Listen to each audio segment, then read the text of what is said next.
So welcome and good evening. My name is Samir Gandesha, and I'm the director of the Institute for the Humanities here at SFU, and it gives me tremendous pleasure to welcome you to this talk this evening by a good friend and colleague, Valentina Antoniol. Before I go any further, though, I would like to just acknowledge that this event's taking place on the unceded territories of the Coast Salish peoples, Squamish, Tsleil-Waututh, and Musqueam nations. So without any further ado, I'd just like to introduce our speaker this evening. I've known Valentina now for several years. We met through mutual friends and associates at the University of Bologna, Stefano Marino in particular. So if Stefano's watching, hello Stefano, nice to see you. Valentina has just completed co-translating a book that came out, I think, when was that? 2018 or something like that, called Spell of Capital, Reification and Spectacle. Willow Verkerk has a chapter in that book. So the translation is pretty close to completion. So hopefully the book will be out by the end of this year, which is an important year because it's the 100th anniversary of the publication of Georg Lukács's History and Class Consciousness, in which is included the very important chapter on reification, the consciousness of the proletariat. And the Institute is also co-hosting this is incidentally, the Institute is co-hosting a conference on that text in September with the Academy of Sciences, the Hungarian Academy of the Sciences, as well as the Vienna Academy of Fine Arts. So that's something we're really looking forward to, and it's going to be a great event. So yes, I've known Valentina for a long time. It's great to have her here. She holds a PhD in political philosophy from the University of Bologna in joint supervision with l'École des Hautes Études en Sciences Sociales of Paris, with a dissertation focused on the concept of war in the work of Michel Foucault and Karl Schmitt, which is, of course, the topic of her talk this evening. She's currently a postdoc researcher in political philosophy at the University of Bologna and just finished a stint at CUNY in New York with a project aimed at investigating the relationship between conflict, urban spaces, and architecture, starting with a critical redefinition of the concept of stasis. She is the author of various essays, including Biopolitics Beyond Foucault, a critique of Agamben's analysis of the pandemic, in a book called Soft Power. It's also going to be included in a volume that we're editing at the Institute on the pandemic. She's also the author of Civil War and Modernity, Foucault as a kind of anti-Schmittian form of genealogy, in Politica et Société. Her book on Foucault is a critic of Schmitt genealogies and war, is forthcoming in Italian and French later this year. I should also say that she's just taken up a position, or will be taking up a position at the University of Bari, three-year research position, which is really exciting. So congratulations on that. So without any further ado, please join me in welcoming Valentina. Oh, and you know the title of the talk, but I'll remind you: Society must be defended, society must be attacked. Foucault as a critic of Karl Schmitt.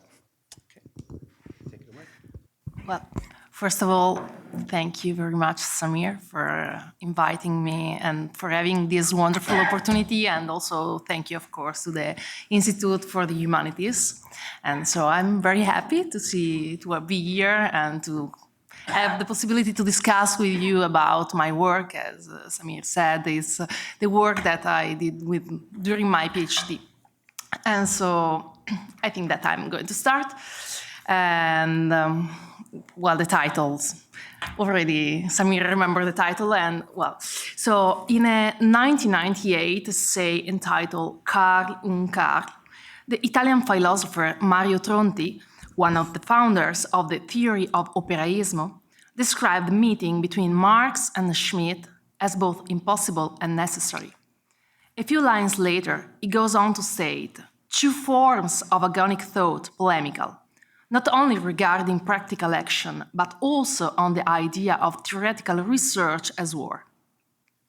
These words are important because they acutely capture the outline of the not obvious comparison between the two famous German thinkers, Marx and Schmitt.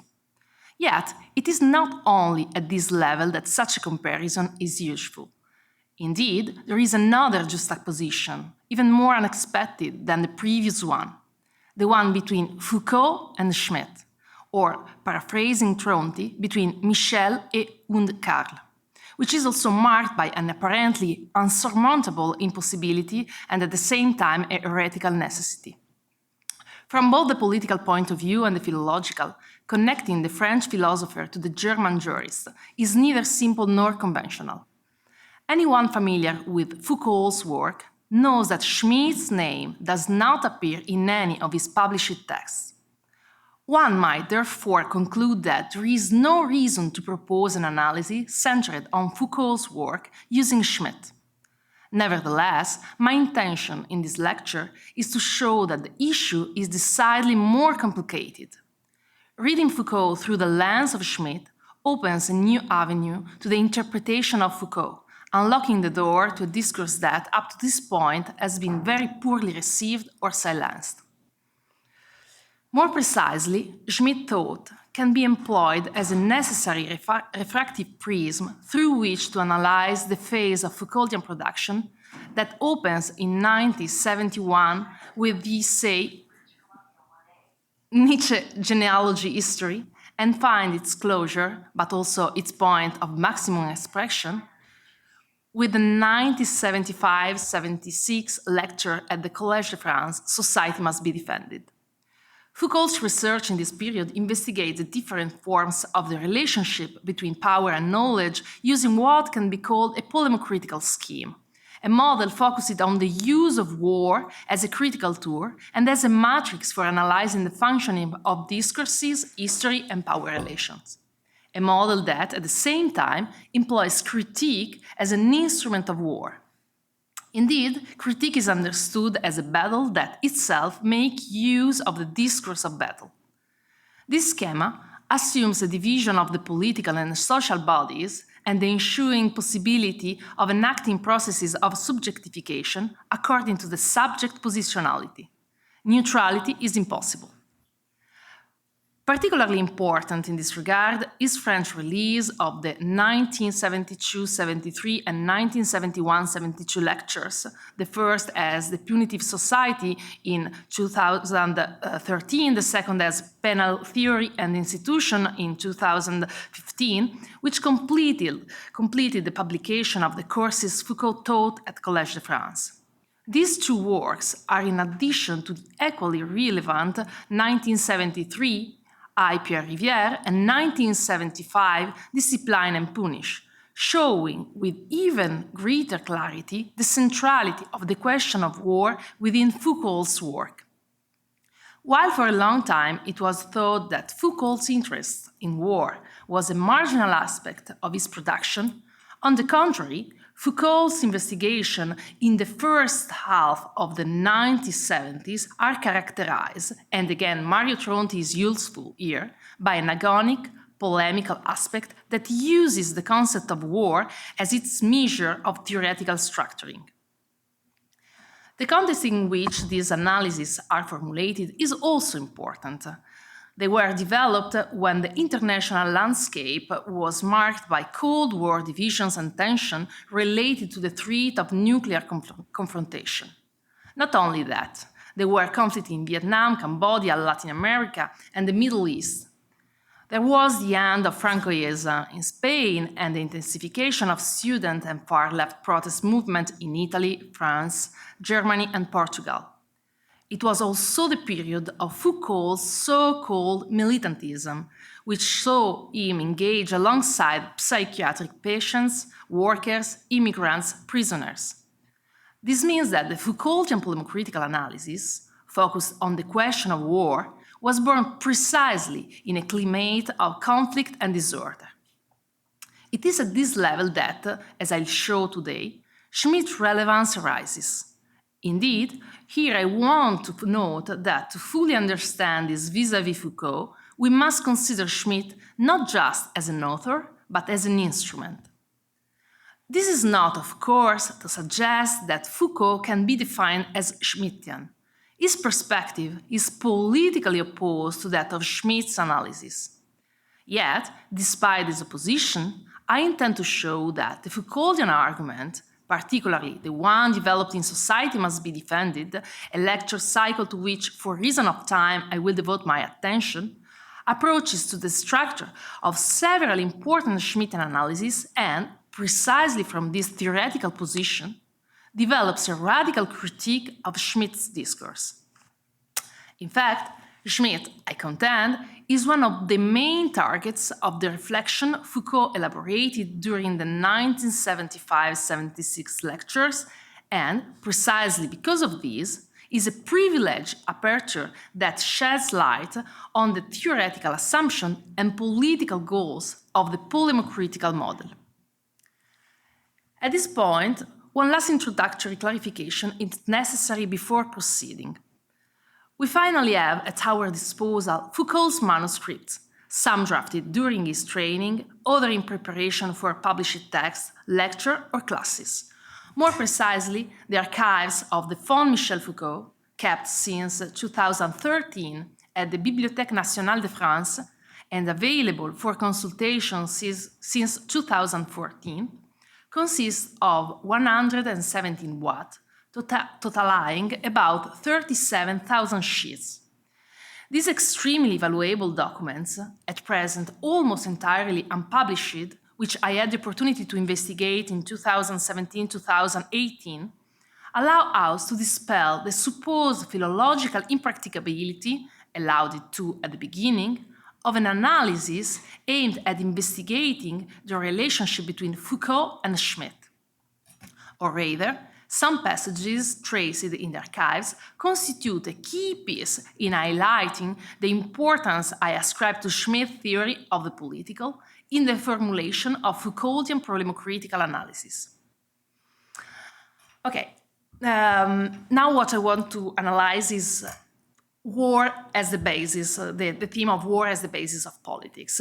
I begin by examining Society Must Be Defended through a consideration of the polemocritical model.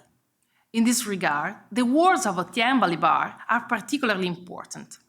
In a 2014 letter published as an annex to Penal Theories and Institutions, he states that in Foucault's lecture of 1975-76, one can observe, and I'm quoting, a devastating refutation of the very idea of the primacy of the class struggle in the form of genealogy of the notion of class struggle from the counter-history of the War of Races, which opens out onto a different concept of politics, competing with Marxism and in some respects close to Schmitt.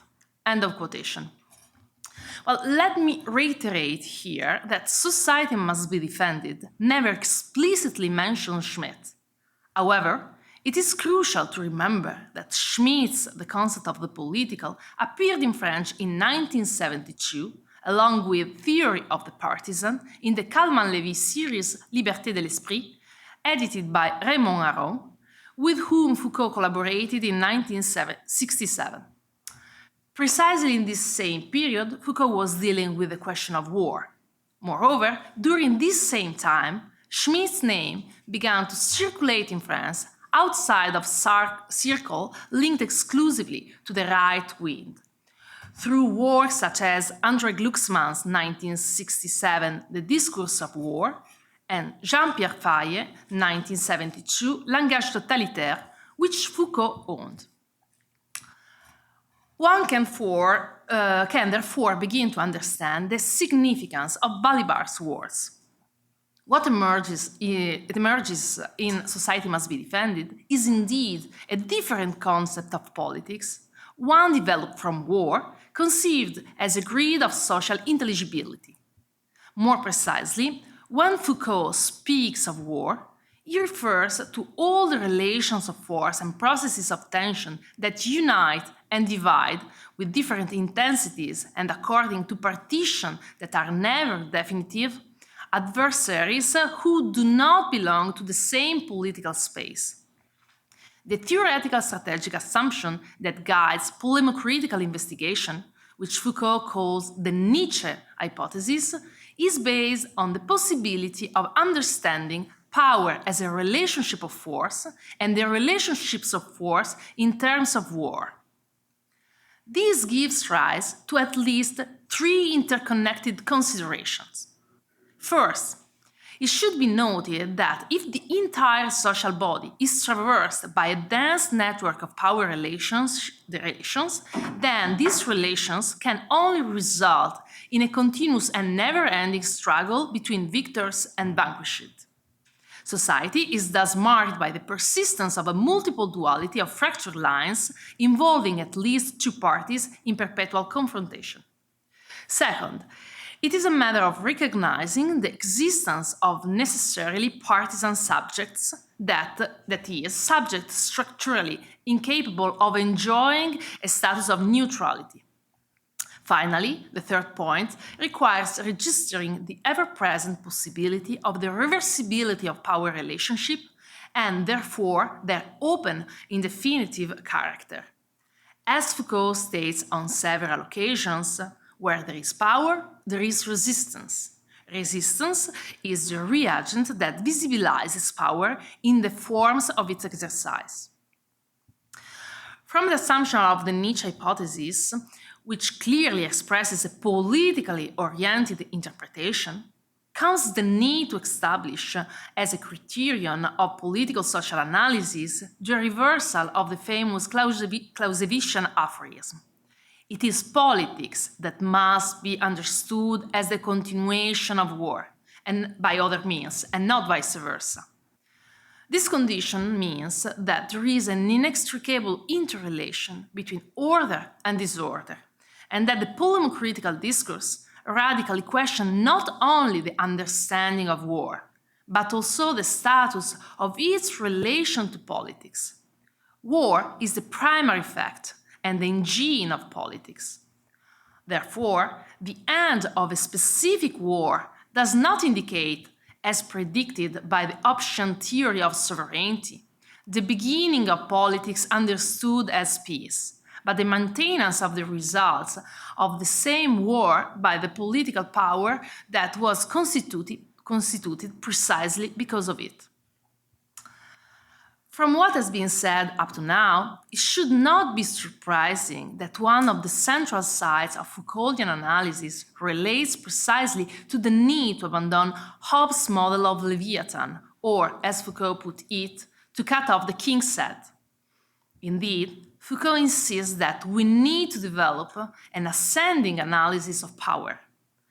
Rather than start from the state centrality and to descend hierarchically to power relations, it is necessary to investigate how power relations are inscribed in institutions to which, however, they cannot be reduced. As he states in the manuscript, and I'm quoting, war has become the analyzer of the institution of society, end of quotation. It is therefore a matter of recognizing that the theory of sovereignty, which presupposes the political unity through the unification of the multitude, has no neutral ground. On the contrary, it represents a certain way of exercising power, elaborated to guarantee the obligation of obedience and mask the multiple processes of subjugation operated within the social body. Foucault makes explicit that it is not a matter of investigating power at the level of intention or decision, and I'm quoting, not to try to approach it from inside and not to ask the question, so who has power? End of quotation. In other words, we must not analyze the functioning of order, but investigate the disorder that the schemes of sovereignty claim to conceal. The law, as Foucault emphasizes, is not a product of peace, but, and I'm quoting, is born of real battles, victories, massacres. The law is born in burning towns and ravaged fields. End of quotation. It is from these considerations that Foucault traces the difference between a juridical philosophical discourse centered on the model of sovereignty and the historical political discourse whose praises he intends to celebrate. The historical political discourse, developed since the 16th, 17th centuries, recognizes that war pertains to history as much as history pertains to war. By examining the tests of the levelers and diggers, and especially those of the French historian Henri de Boulainvilliers, Foucault proposes a theme of war between races that has nothing to do with racism. The term races is here referred to what he calls in the manuscript a kind of Benjaminian, and I'm quoting, history of the vanquished, of the dispossessed, of those who have no power. End of quotation. Those who use a narrative of their history as an instrument of struggle to overturn power relationships. Broadly speaking, the war of races implies the emergence of a voice from the disadvantaged faction, a voice that uses the history of its disadvantage in an effort to overturn it. Racism, on the other hand, is another matter. In fact, Foucault shows how, from the 18th, 19th centuries, we see a transformation of what he calls the war of races into state racism, which involves a modification of the concept of war. In the first case, race refers to a phenomenon of coexistence within the same social body of two or more groups that have different origins and characters. In the second, the identification of the fracture that runs through society disappears, leaving only a single race, or rather, and I'm quoting, the splitting of a single race into a super-race and a sub-race, end of quotation. Only the former becomes the true race that must be protected and preserved, biologically and politically. This means that there are no longer two hostile sides that build each other up through the power relationship that constantly maintains their bond, but there is the accidentality of a relationship that must be neutralized through the elimination of those considered foreigners. It is no coincidence, then, that from the second half of the 18th century onward, this discourse becomes linked to a new kind of exercise of power aimed at taking charge of the species. With the development of biopolitics, namely the power to make live and let die, the whole life becomes an object of power.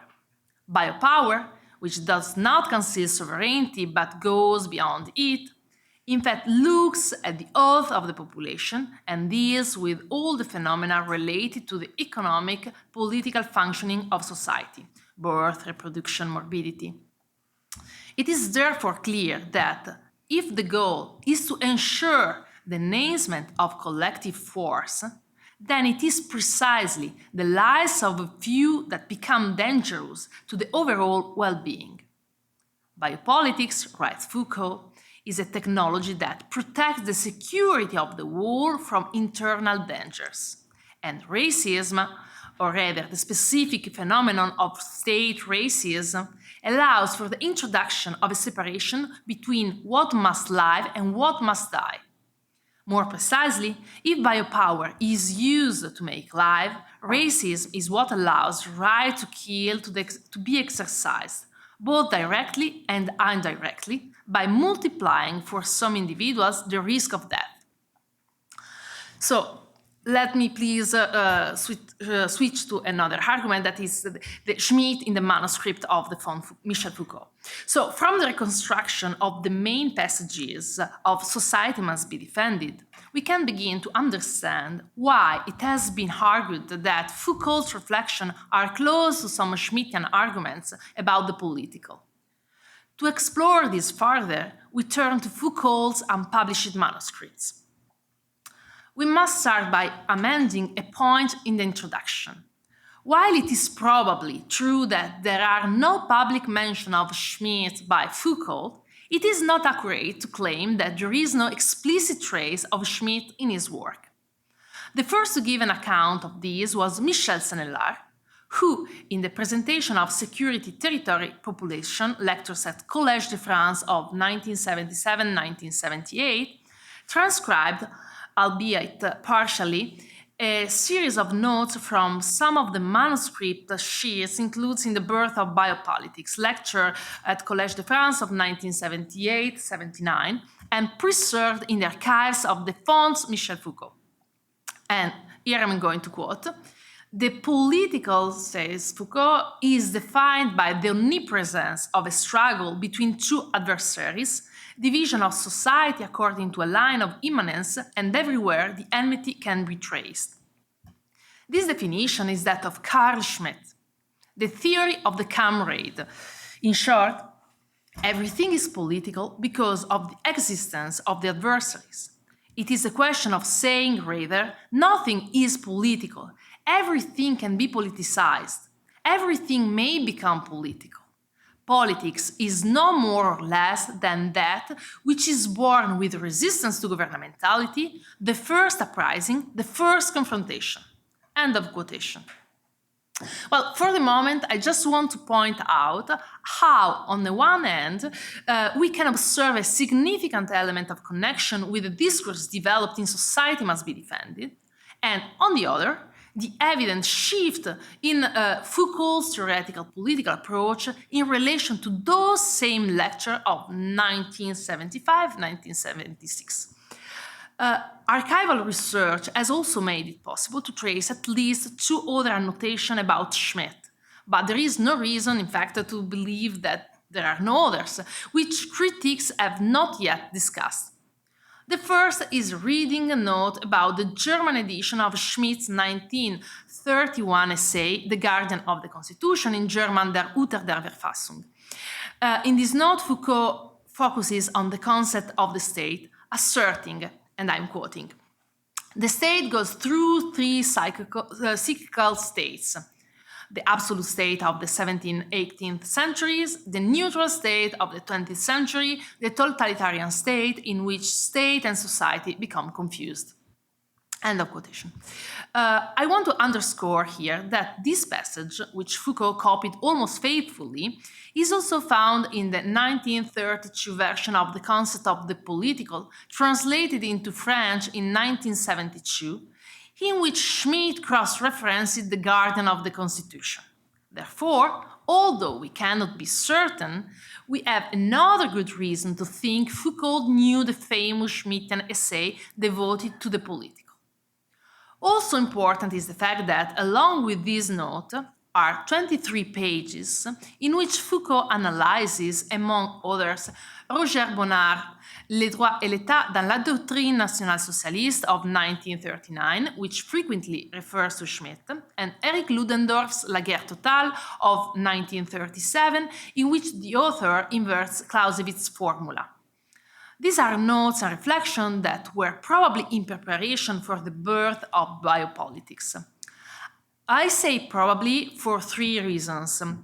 Because no date is given in this folder, because Foucault did not explicitly cite these authors in the lecture of the 1978-79, and because the same references could also have been used for Society Must Be Defended, especially since Foucault consulted and reused his note for multiple projects.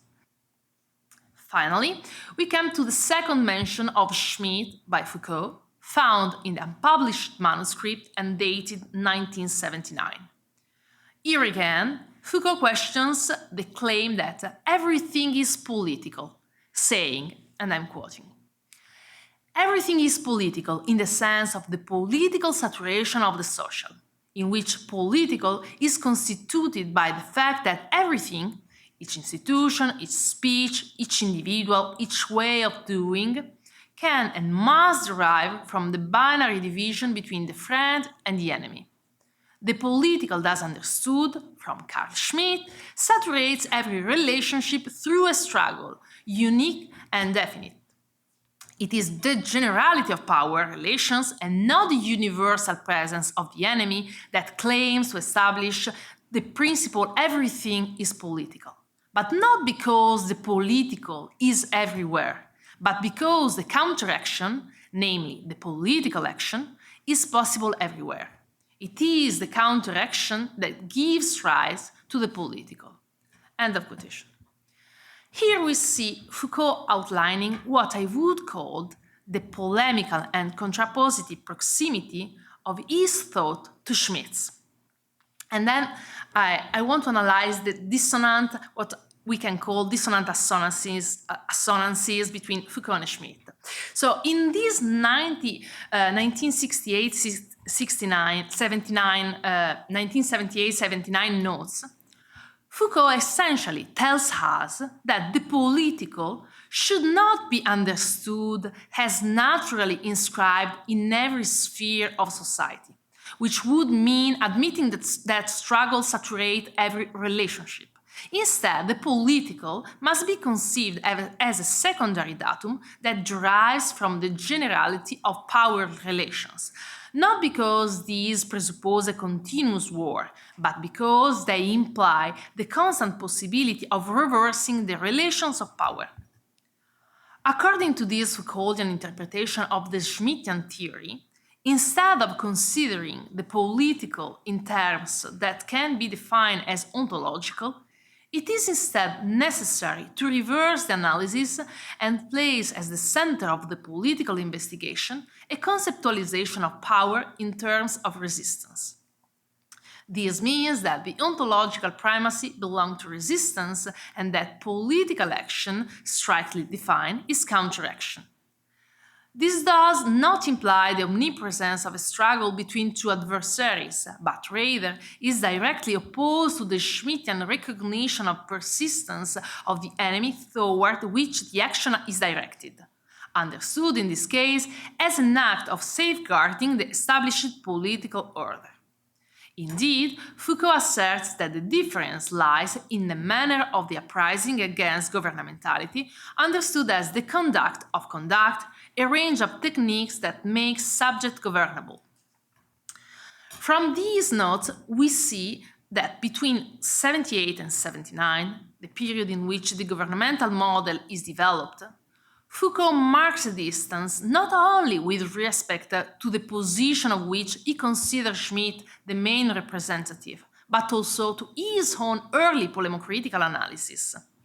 To put it another way, although there is no time here to fully investigate the significant transformation that took place in Foucault's work between 76 and 78, we can see that in 1976, in Society Must Be Defended, the concept of the political is used with a meaning similar, in many respects, to the one he later criticized and imputed to Schmitt in 1978-79.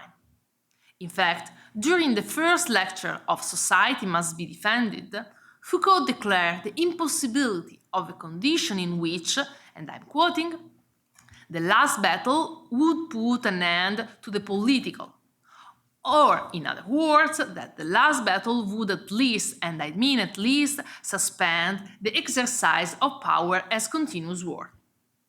End of quotation. It is not difficult to see how these words recall those of Schmitt, taken from the concept of the political, in which the German jurist argues that the cessation of war would be possible only via the suppression of the political, i.e., the friend-enemy opposition.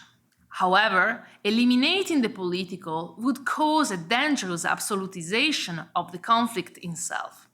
In short, according to Schmitt, only a war against war could neutralize war itself, but the negation of war would not end the phenomenon as such, but rather reinvigorate it, which in turn would result in the end of politics. Schmitt can thus be considered as the theorist who seek not the elimination but the active neutralization of conflicts, aimed at maintaining or establishing political order. He argues, in fact, and I'm quoting, "Nothing can escape this logical conclusion of the political. If, in fact, the will to abolish war is so strong that it no longer shuns war, the war is then considered to constitute the absolute last war of humanity." End of quotation. And another one, a world in which the possibility of war is utterly eliminated, a completely pacified globe, would be a world without the distinction of friend and enemy, and hence a world without politics. End of quotation. Moreover, returning to Foucault, in Society Must Be Defended, there is another emblematic passage in which he emphasizes that the permanence of war in politics is observable in institutions, economic inequalities, language, and even the bodies of individuals. And this was a quotation. Yet later, in the unpublished manuscript, Foucault sums up his assessment of Schmitt by saying that the Schmittian conception of the political implies the political saturation of the social. Having reached this point, I must note, but this does not invalidate the analysis, that Foucault's interpretation of Schmitt's concept of the political is not entirely correct. Rather, it aimed at a precise political reading. Except for the specific condition of the total state where everything is political, at least virtually, a concept that, as we know, Foucault had analyzed, it cannot be said that in Schmitt everything is political, but rather that everything and anything is politicizable. This means that for Schmitt, the political has no specific domain or application. On the contrary, the understanding that everything is political, even before it is politicizable, is, if anything, what can be drawn from Foucaultian polemocritical analysis. We can find another proof of this in a key passage of Society Must Be Defended, which states that, and I'm quoting, a battlefront runs through the whole of society. There is no such thing as a neutral subject. We are all inevitably someone adversary. End of quotation. These words send us back to the unpublished manuscript in which Foucault states that the Schmittian political is defined by the omnipresence of a struggle between two adversaries, division of society according to a line of immanence, and everywhere the enmity can be traced. End of quotation. Yet, as we have just seen, in the years 1975-76, Foucault asserts that subjects are necessarily situated in an inherently divided battlefield in which, if they do not choose their own position, it will be imposed on them by their opponents. The closeness to Schmitt is remarkable. For the German jurist, in fact, the friend-enemy opposition is understood as the principle of the political. When people no longer have the capacity to arrive at this distinction, they cease to exist politically, or better, their enemies decree their defeat.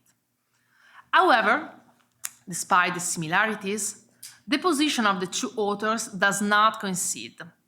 While for Schmitt the enemy is never private, but always and only public, in Foucault there is no such specification. Every power relationship implies the presence of an adversary. That is, there is not, as in Schmitt's case, a third-party decision-maker who determines who are friends and who are enemies, thus demonstrating his competence as a sovereign. It also follows that, while in Foucault it is war that is a perpetual condition, in Schmitt what is perpetual and necessary is the existence of the political, that is, the opposition between friend and enemy, not their involvement in conflict. Indeed, the Schmittian political does not indicate war, but its ever-present possibility in the double sense of eventuality and opportunity that ensures the distinction between war and peace. In other words, the constant awareness of the constant possibility of the political is what for Schmitt guarantees order, which is his real goal. From this, we can go more deeply into the position of the two authors with respect to the inversion of Clausewitz's formula. Foucault can invert the famous principle because he understands war more broadly than as armed confrontation. Schmitt, on the other hand, escapes the Clausewitzian furrow by recognizing in conflict an unsuperable contingency, an absolute beginning, the key of understanding the essence of politics. Indeed, explicitly referring to Clausewitz, he states, and I'm quoting, "War is neither the aim, nor the purpose, nor even the very content of politics, but as an ever-present possibility, it is the leading presupposition which determines, in a characteristic way, human action and thinking, and thereby creates a specifically political behavior." End of quotation.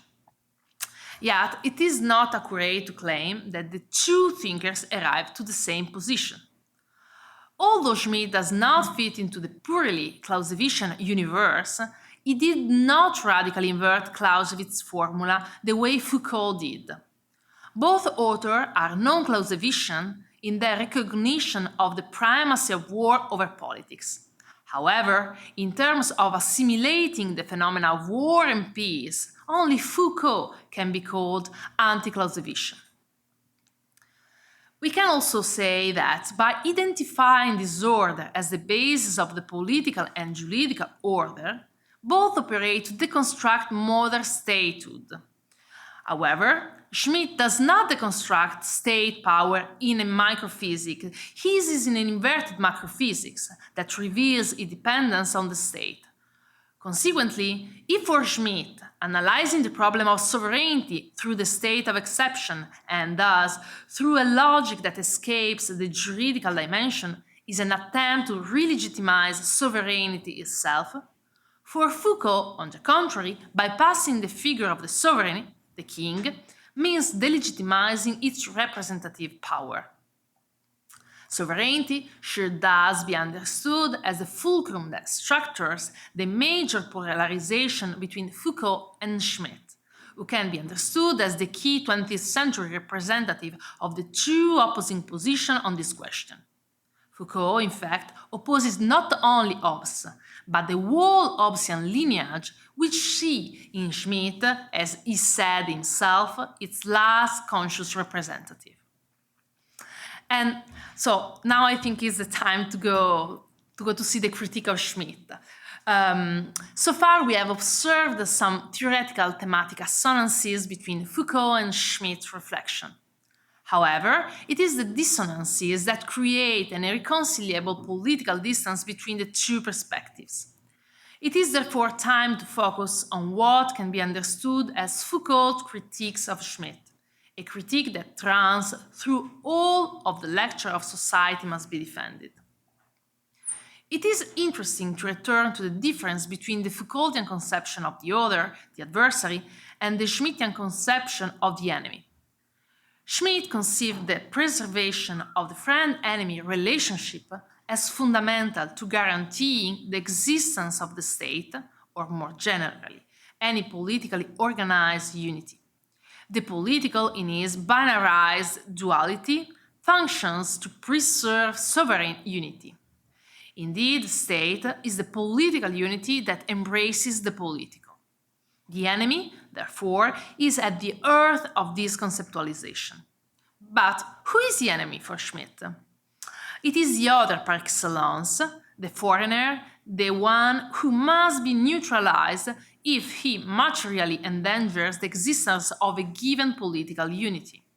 Therefore, for the fundamental purpose of maintaining order within the borders of a given territory, Schmitt recognizes the possibility of resorting, under critical conditions, to a declaration of hostility within the state to legitimate order itself. The enemy is thus the foreigner who embodies a condition of maximum hostility and threatens the unity and existence of the social body. But crucially, that enemy, that foreigner, is internal. Foucault's analysis is very different from this. There is no friend-enemy opposition in the Schmittian sense of the term. In society must be defended, the other, the adversary, is not the subject who must be eliminated to guarantee the order of the state or of the politically organized unity. The adversary is the one who, starting from a disadvantaged position, succeeds in the struggle to make her or his voice heard and strength felt. For Foucault, society is traversed by partisan subjects who, by their existence, deny the possibility of the presence of universal and unitary subject within the same social body.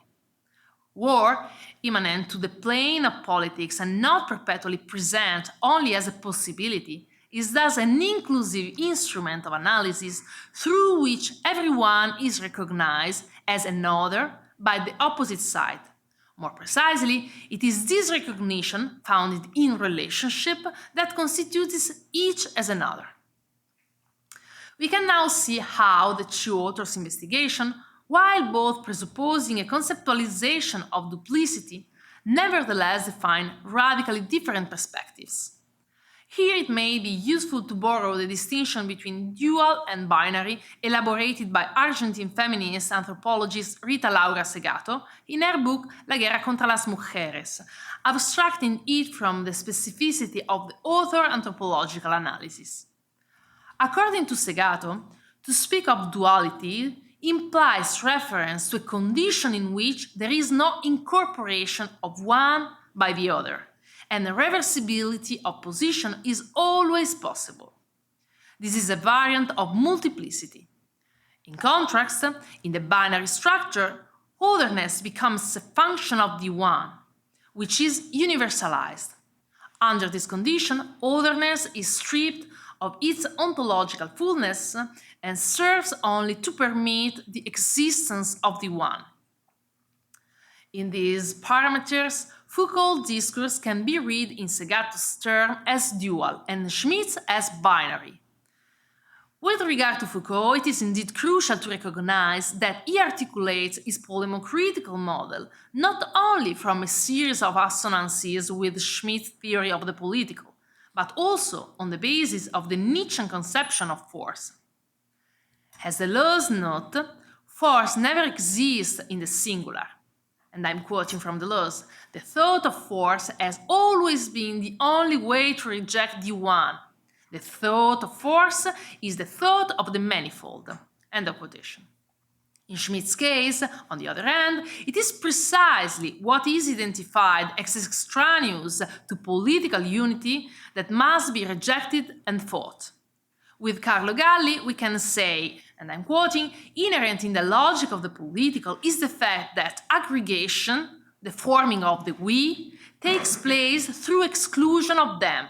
Exclusion is a decision about one's identity. End of quotation.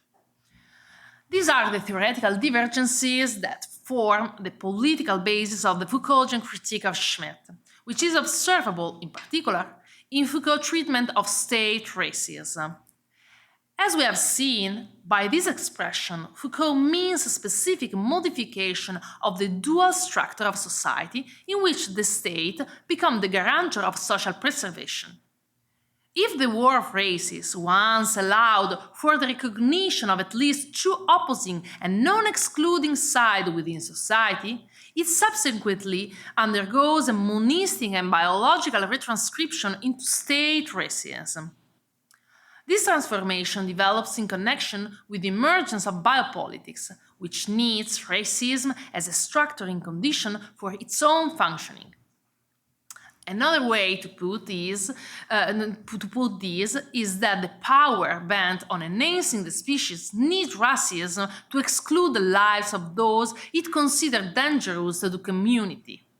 This means that racism transforms the polemocritical relationality with the adversary.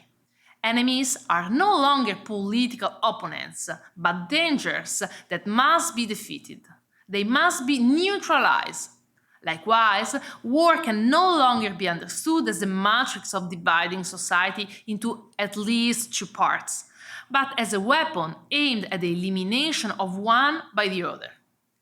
Referring specifically to Nazism, Foucault states, quotation, "From this point onward, war is about two things. It is not simply a matter of destroying a political adversary, but of destroying the enemy race, of destroying that sort of biological trait that those people over there represent to our race. In this sense, this is of course no more than a biological extrapolation from the theme of the political enemy. End of quotation. In conclusion, we can thus understand that Society Must Be Defended contains an implicit critique of Schmitt, which underlies the entire construction of the lectures that is related to the possibility of using, in a biological sense, the Schmittian theme of the political enemy. For the German jurist, war, or rather its ever-present possibility, activated through the state's ability to decide on the state of exception, is an instrument to defend society, even when necessary, against itself, when the enemy is recognized as coming from within. Indeed, Schmitt states that, and I'm quoting, as long as the state is a political entity, this requirement for internal peace compels it in critical situations to decide also upon the domestic enemy. Every state provides, therefore, some kind of formula for the declaration of an internal enemy. End of quotation. More precisely, it is the very neutralization of the internal enemy that confers legitimacy on the sovereign decision. It is this condition, which Schmitt described not only as plausible but necessary, that Foucault considered paradoxical, as it presupposes a society that exercises a racist discourse against itself, that kills itself. Therefore, through this, we arrive at a point where we can recognize how, according to the Foucaultian argument, the Schmittian discourse can be expressed with the formula found in the published manuscript, society must be defended, society must be attacked, that describe the position of those who postulate unity as a principle of exclusion. Well, I'd like to end with a brief reflection I think is important for grasping the deeper meaning of my intervention. The close comparison between Foucault and Schmitt, or better, the understanding of Foucault as a critic of Schmitt, is not the only field of inquiry in which the two authors can productively be juxtaposed. That is, it is not simply a matter of pointing out proximities and differences in order to better understand Foucault's polemocritical work. It is also a matter of developing a critical analysis that takes into account the insight the two writers offer. Relating Foucault to Schmitt offers much with respect to the present, a time marked by a dramatic reactualization of war practices according to forms that recall, even as they completely redefine, the interpretative contours of war developed particularly during so-called political modernity. Starting from different, even opposite perspectives, Schmitt and Foucault deconstruct some of the main axes of this era. Both recognize disorder as that which lies behind, in Foucault's case, or at the base, in Schmitt's case, of the political, legal, and social order. It is thus disorder and not order that allows both the creation of new equilibria and the possibility of preserving pre-existing one. And it is precisely in this sense that, while still thinkers of the modern period, Foucault and Schmitt speak to our disordered, warring present and provide us with important tools to try to critically interrogate it, redefining the structure of the relations between war and politics and, ultimately, between war and peace. Thank you for your attention.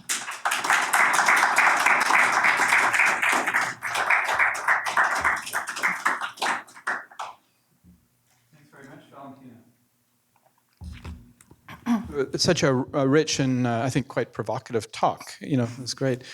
So we have lots of time for questions, comments, interventions. Let me cut to the chase. Samir began the event this evening with a land acknowledgement, which assumes that there's justice somewhere. In other words, that we can somehow by acknowledging our errors and sins of the past, come to some kind of a consensus or an achievement of justice. If I'm understanding you correctly, there was actually very little room for anything other than war and conflict. At one point, you did mention resistance, but defined resistance as simply overturning given power structures. So I'd like to know how, in your reading of especially Foucault, how he would respond, or how he would respond to the land acknowledgement. Am I at all being clear here? So, yeah, I think it is clear. Okay. Thank you for your very illuminating and scholarly paper. I really enjoyed listening to it. So actually, several years ago, I taught selections from Society Must Be Defended, but I'm a little bit rusty on it. And I thought it was really interesting the way you compared these two thinkers, but I would like to know more about your own thoughts on these problems. Do you align yourself more closely with Foucault? Are you building on some of his ideas now with the feminist thinker that you mentioned? Can you say something about the genealogy of your own thinking on these topics? Thanks. And do you mind? Hello, thank you for the talk.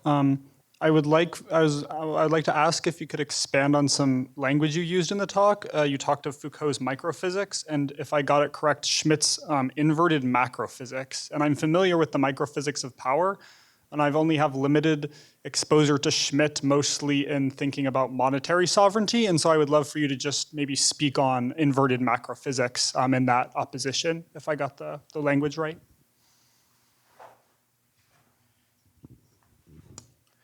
Right, over to you, Valentina.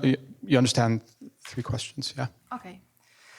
Okay, well, thank you for the 3 questions. Okay, I start maybe with the first one. And so I basically think it is a very interesting question. A very interesting question, because so I want to talk about so I think that the key points of your question, and let me know if it's true or not, is the term justice. Actually, Foucault has been accused in society, the Foucault of Society Must Be Defended, has been accused of occasionalism. And so saying that, okay, we have this theory of war, but who can use this theory? So, I mean, everybody can use this theory, left wing, right wing. So where is justice in this theory? And okay, I think this is a good point, but one person reading Society Must Be Defended can therefore understand that is a really politically oriented cycle of lectures. So justice is on the part of the disadvantage of the vanquished. This is the room for justice in this model of power, in this model of war. So it is true that in the sense of, and also coming to a little bit to the third question, but then I'll go again to the third question, in the term of microphysics, the microphysics, so it's not just saying that, okay, there is a power relationship that involves resistance and power. But of course, it's not a neutral position, the one of Foucault, it's a political position. So, and I think that, so we have to analyze and to read Foucault in his context. So we have to analyze Foucault and particularly the lectures, situating them in the context of the Foucault militantism of the 70s. And so I wanted to point out, because I think it's very important. So it was with the battles of the prisoners, it was with the battles of the immigrants, it was the battles with the workers. So this is important. So we cannot use the Foucault models in respect to any battle. So this is a very important point, this is the room for justice, I think, in the discourse of Foucault. I don't know if I answered to your question. Yeah, that's okay. Okay, Thank you. And so I'm going to the second one. So my thought, and so how it started. So I started with Foucault. Actually, it's Foucault my author. It's not Schmitt. Really, is not my author. So. I just read at the time of university. I just had the possibility to read together for different lectures at my university. Society must be defended at the concept of the political. And incredibly, I found that there was some lines that was recurring to one text to the other. And so I said, oh my God, what's that? And it was very difficult at the beginning because the closeness, or putting the closeness between Foucault and Schmitt was a problem. And I studied for the PhD, I studied a part of my PhD, I did a part of it in France, and this was a really political problem. So a lot of people interested in Foucault were really upset in understanding this possibility to talk about Foucault with Schmitt. And of course, I was saying that it's not saying that Foucault was a Schmittian. And so I'm more close to Foucault than to Schmitt in a political sense, of course, absolutely. So I'm not close at all to Schmitt, and I want to clarify that. So this point, so maybe it's important to clarify this point. But I think that it's a really interesting instrument. So it's more than an author. So it's an instrument to better understand our politics. It's an instrument also to better understand Foucault's work. And so I think that Foucault, so my feeling is that Foucault didn't quote Schmitt because it was a problem, quoting Schmitt, but as he was a smart guy, of course, he read very carefully Schmitt and knew Schmitt. And I think that in this moment in France, in the part of the 70s, so knowing Schmitt was really important. So the notion of war, also the notion of revolution, so for the Maoists, for example, in France, in this time was very important. And in the same time, as I told, so Schmitt appeared in France. So of course Foucault knew Schmitt. And he didn't quote it, but he took from Schmitt because this was his interesting, so the subject he was interested in this period. And so I don't know if I answered it or it's. I guess what I wanted to know was how you might distinguish your own positions as a philosopher on these topics like the political and topics like the problem of racism in Foucault. How are your own positions on these topics different from those of Foucault, for example? Because I did have the sense you aligned yourself with him, but how would you distinguish yourself from him on some of these concepts of political ontology, war and racism? Do you see certain limitations in his thinking that you need to be enriched with other thinkers? Or do you mostly follow him, and is your work mainly about interpretation, a work of interpretation, rather than making a philosophical claim? Or something like that? Yeah, okay. Well, I think that the polemocritical model of Foucault is very interesting and it's useful. So I prefer to talk about, is that useful or not? To think about that. And I think it is useful to think that disorder is, there is an immanence between disorder and order. And so I think that his model is useful, for example, for understanding our present, where there is not a clear division between war and peace, for example. And so it's not just now a matter where there is war, so in Ukraine, it's not just there is war, but also in other parts of the world, we can say that we are in peacetime, but what does it mean, peace? So, I think that Foucault's model of war can be useful to understand the differences. So, or also the concept of peace, we can have a politicization of the concept of peace that is not a neutral concept. But also for my work, so I took some part of these. So I took the idea, for example, of a permanent conflict, and or maybe not a permanent conflict, but a permanent condition of conflict relationship. That means that there are relationship of power and resistance.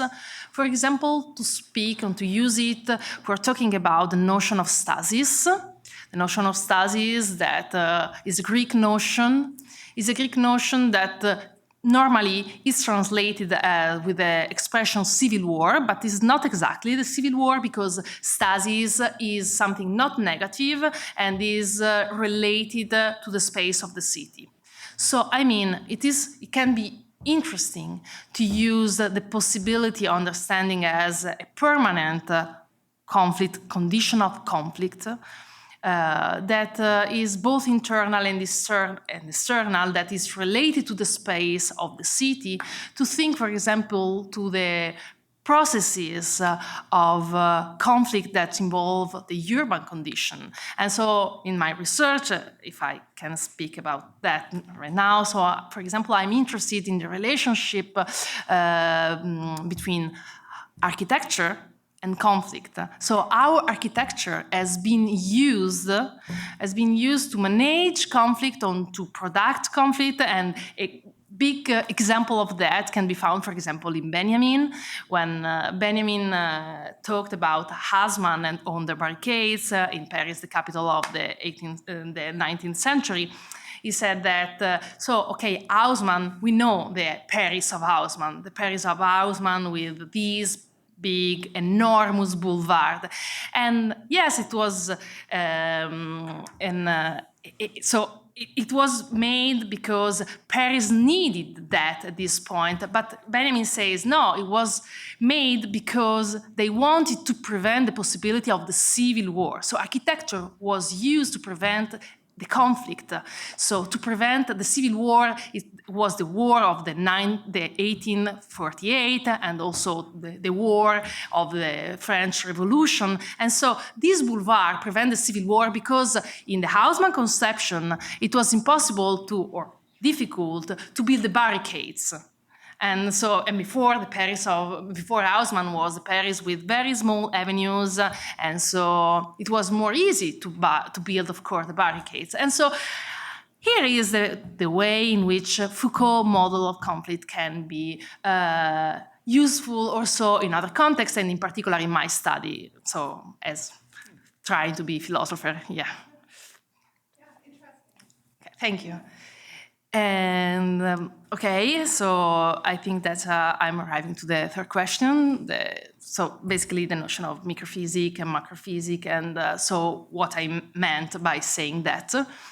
So I said that Foucault and Schmitt both deconstruct actually a certain genealogy of the state that is the one of the modernity. But of course, it's a completely different deconstruction, because when we talk about microphysics, in the sense of Foucault, because Foucault uses this word in particularly in Discipline and Punish, that is his famous book of 1975, is exactly saying that we cannot understand power by analyzing state power, by analyzing sovereignty, by analyzing the big apparatus of the state. And so its critical goal was also Althusser, this period, and so the option conception. But we have to understand that there are a lot of power relationships. And so there are microphysics. That means that, for example, we have to arrive to the state, starting from the bottom of the state, starting from our relationship. So every relationship is a relation of power. So also the relationship, and it's an example that made Foucault himself, the relationship between mother and son is a relationship of power. And this means that it's an asymmetric relations of power, where there is power and there is a resistance. And this means that there is also the possibility to invert this relationship. And this is the concept of the microphysics. And when I say that, so actually is Carlo Galli that analyzes very well this point. When I say, so with Carlo Galli, say that Foucault inverts the statehood is exactly that. It starts from analyzing the bottom, and arrive to the top. For Schmitt, there is also an inversion. There is also an inversion in a macrophysics because he also starts from the bottom because he says that disorder for Schmitt is the political. So it's the political that is not really disorder, so it's the possibility of the disorder, so is the distinction between friends and enemy. And so by recognizing the possibility of the disorder, so we can understand politics. So political is at the base of politics. And this is an inversion of the construction of the statehood. But it's inverted in a macrophysics because Schmitt doesn't think in terms of local relationship of power. But for him, the important thing is to guarantee the existence of the sovereign. So the existence of the relationship between, or the distinction between friend and enemy is exactly because these give the possibility of understanding who is the sovereign, because the sovereign is he who decides on the state of exception, so it means he who decides who is the friend and who is the enemy. So the possibility of the decision makes the sovereign, starting from the possibility of the conflict that is on the base, so the disorder on the base of the order. And this is the macrophysics of Schmitt. Thank you so much for your talk. I was deep into Schmitt and Foucault during my own dissertation and really enjoyed those links that you made. And in fact, there's, I think, some other thinkers like Peter Sloterdijk who also seem to be working with Schmittian pieces without citing him as well. I think one of the questions I wanted to ask you was, Schmitt was, for all the obvious reasons, a discredited figure. After the Second World War, his work wasn't broadly in circulation, but in the early 60s wrote Theory of the Partisan, where he's speaking about, amongst other things, of Lenin, of Mao, and even of Che. And I'm wondering, you're thinking of, for the people on the left who read Schmitt against the grain, perhaps they shared a kind of critique of liberalism, but in terms of that book, in terms of his consideration of left revolutionaries, was this perhaps a window into the circulation of why people like Foucault and others might have been reading that material at the time? Yeah, and my question is actually related to that. And I mean, I think it's quite interesting that in this day and age, there are authors who get canceled at the drop of a hat, but we continue on the left to read Carl Schmitt, and I think one of the most influential readings has been that offered by Laclau, Ernesto Laclau, and Chantal Mouffe, and they provide a kind of post-Gramscian reading of Schmitt, which I think is quite fascinating because Gramsci also thinks politics in terms of war, right? There's war of maneuver and war of position. And is also very interested in the Southern question, which could be understood in terms of this war of the races in a way, right? You have a kind of race that is then bisected, and you have a dominant and a subordinate group, and this could... Actually, Foucault used Gramsci. There are a part also without quoting, but Foucault there is a part of his work that completely recalls a part of okay, interesting. So I suppose for me, what I want to ask you about is whether there is in fact an opposition between duality and binary. It seems to me that what Laclau is trying to do, especially in his last work, on populist reason, is to suggest that there are a multiplicity of struggles that could be understood in terms of reversibility, but he wants to also try and establish a chain of equivalence between these struggles against an antagonistic frontier. So there's both duality in terms of reversibility and multiplicity, but then there's also this Schmittian logic, right, of the antagonistic frontier, which establishes a sort of this binary logic, and that's the struggle for hegemony, right? So this has been a very influential left-wing appropriation of Schmitt, and I wonder if you could speak specifically about that, about maybe a kind of reconciliation of Foucault and Schmitt on this relation between duality and binary logics. Is there a third question we can add to that? I mean, that's a handful, if you want to just take that on, and then while people are thinking about other questions. Yeah. This isn't really a question. It's more just an observation. In the beginning, you were discussing sort of like a desire for the end of war, a desire for peace, unity, or like, how do you achieve like the ceasing of war permanently? And I'm just wondering, with the question about the land acknowledgement, and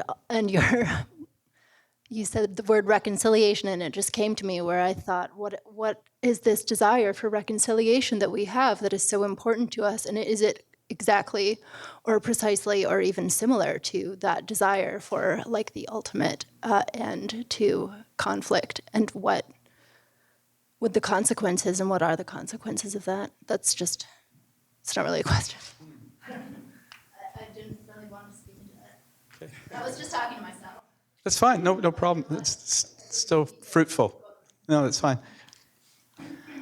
Okay, so I try to put together all the insights coming from. So I will start from the difference between antagonism and agonism, and I think that this is really visible in more than Laclau, probably in Chantal Mouffe's work.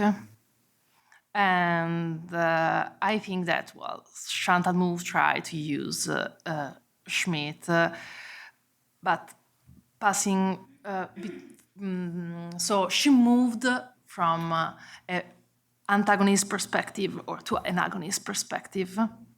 And I think that Foucault did the same after Society Must Be Defended.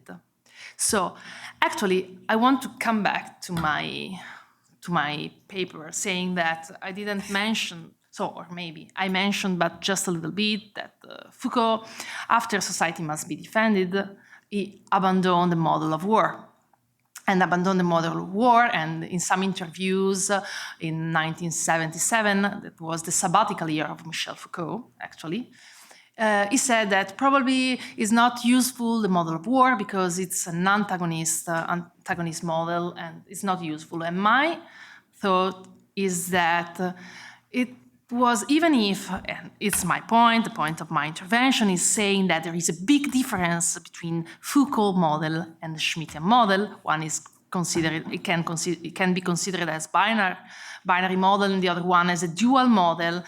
There was a problem with this antagonism, and there was really the possibility to misunderstanding Foucault with Schmitt was a problem for Foucault himself, and actually he decided to abandon this model. But he doesn't, so it's not that he moved from an antagonistic model to a pacific model. So it's not that. So the model of governmentality, so the switch from the model of war to that of governmentality is a switch from a model of antagonism to a model of agonism. And in fact, in one of his last interview in 1982, Foucault says, what I try to do is thinking in agonistic terms.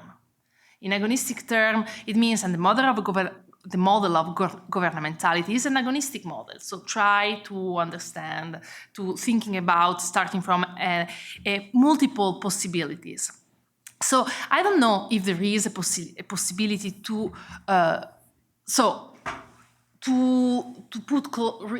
think as Foucault and Schmitt were the same thing. They are not. I think that for sure, and it's that reason because I'm interested in studying Schmitt, even if I'm really far from the Schmitt conception of politics, because they can be useful. And this is the reason also because Schmitt has been used a lot from the left wings In Italy, there is a big tradition with, for example, the operaisti, the workerists, so in using Schmitt from the left wing. So in France, it's more complicated because there was this rejection of Schmitt in the 70s, in the 80s. We have to wait for Balibar analysis to uses Schmitt from the left. But it's interesting because there are, for example, some intuitions that can be also in the post-colonial studies, for example, they use a lot of the Nomos of the Earth of Schmitt, because even if, of course, there are some terrible analyses of Schmitt in the Nomos of the Earth, where Schmitt says that, of course, the European were superior than the others. The others one. So this is the fact. But actually, he recognizes the others. And so he recognizes that the others, so I mean the indigenous people, for example, Schmitt talks about them, was fundamental for the maintenance of the European system.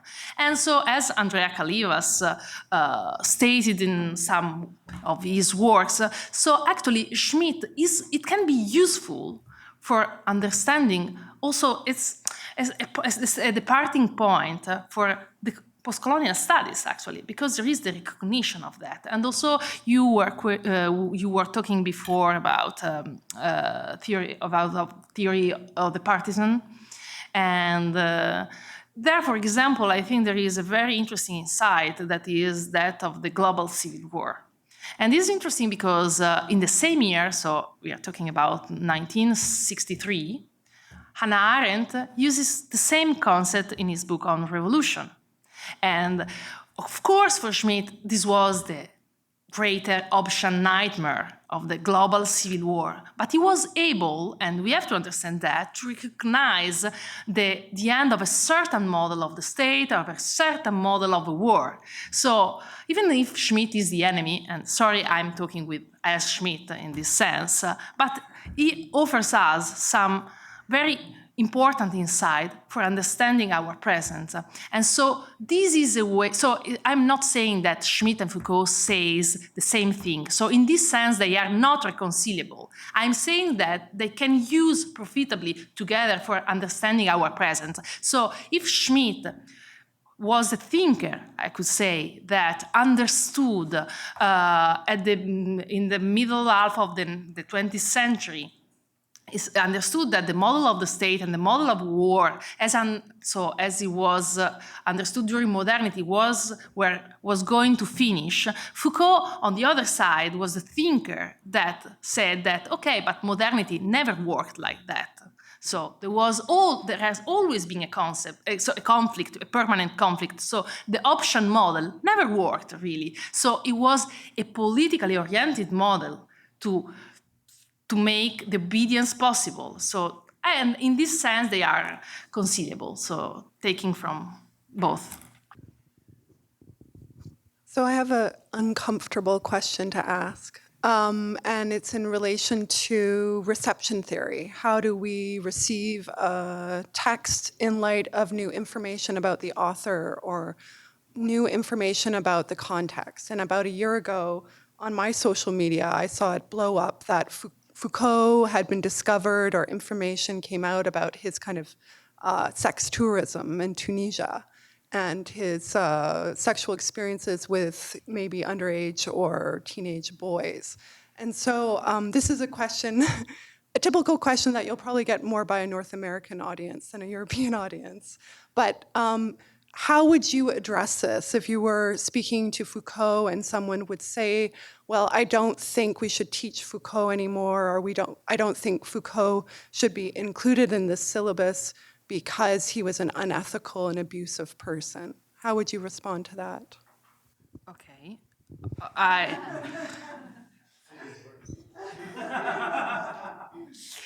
Okay, first of all, if that would be true, and I completely know that it is not.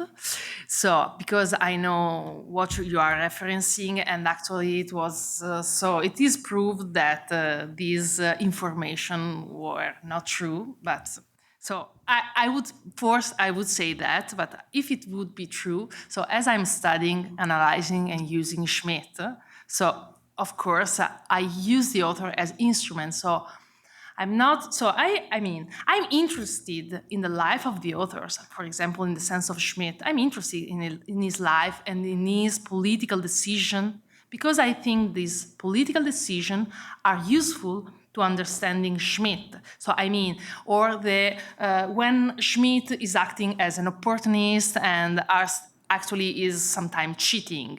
So, and I think it's useful. So, for example, in this case, when Schmitt talk about himself as a dispossessed of the history after 1950, and it is not true, of course. And so, in this sense, I think knowing about Schmitt's life is interesting and important to understand his theory. But I'm interested in the theory of Schmitt, not in his life. So I'm interested. So, and I criticize him, and I'm happy to have said before, no, I'm not close to Schmitt. Of course, I'm not, and neither Foucault, of course, it is. But he is an instrument, and also Foucault is an instrument. In France, they say boîte à outils. So it's a lot of instruments we can use. So I'm not analyzing the work, so the life of Foucault in Castro or in Tunisia, or so they are not so interesting to me. But about what you were saying, there are also anti-information that this was not true about this question, but I don't want to talk about that, and I think Foucault is interesting, and until it is interesting, we can use it. So. Okay, thank you. Anything else? Any final questions or comments? I mean, I think that raises all sorts of really interesting questions also about how we read philosophy and to what extent do we need to distance ourselves from biography? I mean, Heidegger once said of Aristotle, he was born, he lived, and he died. And I almost think that that's what Heidegger was hoping that people would think about him and turn a blind eye to his own involvements, which have been further investigated by Richard Wolin in this book, Heidegger in Ruins, which shows the extent of his anti-Semitism.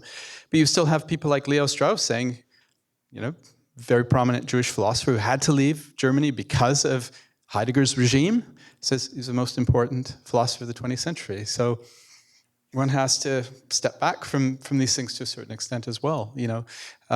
So anyway, I would like to now just thank Valentina again for such a wonderful talk and also for great responses to these typically challenging Institute for the Humanities questions and comments. So thank you. Very much. Thank you. Thanks. Thank you to you. Thank you. Thank you, Samir, and thank you to you. And thank you all for coming. To those of you at home, thanks for joining us. And I would like to also say, and I forgot to say this at the beginning, that this was co-hosted or co-sponsored by the Van City Office for Community Engagement, Joe Hall. Thanks again. We always love to partner with you guys. Okay, thanks very much for coming. Have a good night.